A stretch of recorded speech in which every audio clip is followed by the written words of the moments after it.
আগুনমুখা নদীর মোহনায় অবস্থিত মিনি কুয়াকাটা খ্যাত পানপট্টি লঞ্চঘাট। প্রাকৃতিক সৌন্দর্যের জন্য প্রতিদিন এখানে ভিড় করেন অসংখ্য দর্শনার্থী।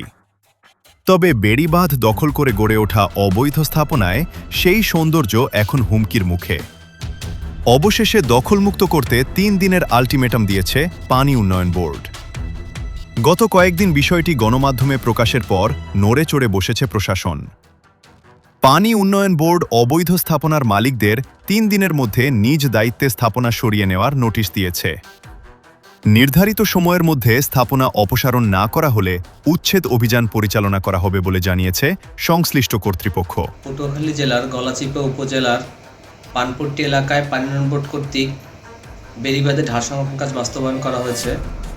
উক্ত বেড়িবাঁধে ঢাল সংরক্ষণ কাজের উপরে কিছু অবৈধ স্থাপনা রয়েছে। অবৈধ স্থাপনা উচ্ছেদের জন্য অপসারণের জন্য ইতিমধ্যে অবৈধ স্থাপনাকারীদেরকে নোটিশ প্রদান করা হয়েছে।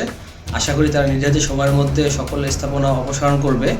এরপর যদি কেউ অবৈধ স্থাপনা অপসারণ না করে থাকে, সেই সকল অবৈধ স্থাপনা আমরা উচ্ছেদ কার্যক্রম গ্রহণ করব।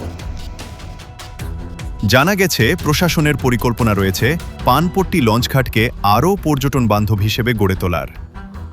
পর্যটকদের জন্য আধুনিক সুযোগ সুবিধা সৃষ্টি এবং স্থানীয় ব্যবসা বাণিজ্যের প্রসারে বিভিন্ন উদ্যোগ নেওয়ার কথাও রয়েছে। আর যদি গর্বে মাইটা দিয়ে তাহলে আমরা বলগুরুফ ঘর উড়াইতাম না, আমরা গর্ব উড়াইতাম। কিন্তু আমরা এখন চাই যে আমাকে বৈশাখ মাস পর্যন্ত বলগুরুফে থাকতে দেব, যাতে আমরা ব্যবসা বাণিজ্য করে খাইতে পারি। বর্তমানে এত পরিমাণ দখলদারি হিসাবে দোকান উঠতেছে, ঠিক আছে, রমরমাটভাবে দোকান উঠতেছে, বস্তির মতো অবস্থা এখন।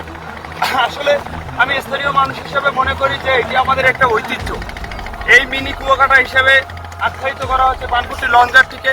আমার মনে হয় এই জায়গাটা টিকিয়ে রাখা আমাদের স্থানীয় এবং দূর দূরান্ত যেই হোক সবারই দায়িত্ব।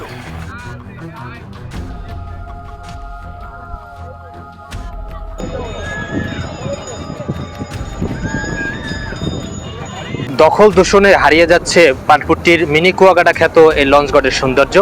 এখানে পানি উন্নয়ন বোর্ডের বেড়িবাঁধের নির্মাণ কাজ চলছে। ব্লক দিয়ে এই বেড়িবাঁধটি রক্ষায় পানি উন্নয়ন বোর্ডের কাজ চলমান থাকলেও এখানে কাজ শেষ হওয়ার আগেই অসাধু ব্যবসায়ীদের দখলদারিত্বে এই ব্লকের উপরে কিন্তু বিভিন্ন দোকান ঘর তোলা হয়ে যাচ্ছে। একসময় পর্যটন সম্ভাবনা তৈরি হওয়া এই পানপট্টি লঞ্চঘাট ঘিরে অনেক পরিকল্পনা ছিল প্রশাসনের, কিন্তু এভাবে যদি সৌন্দর্য নষ্ট হয়ে যায় তাহলে হারিয়ে যাবে পর্যটন আকর্ষণ এবং এখান থেকে মুখ ফিরিয়ে নেবে পর্যটকরা।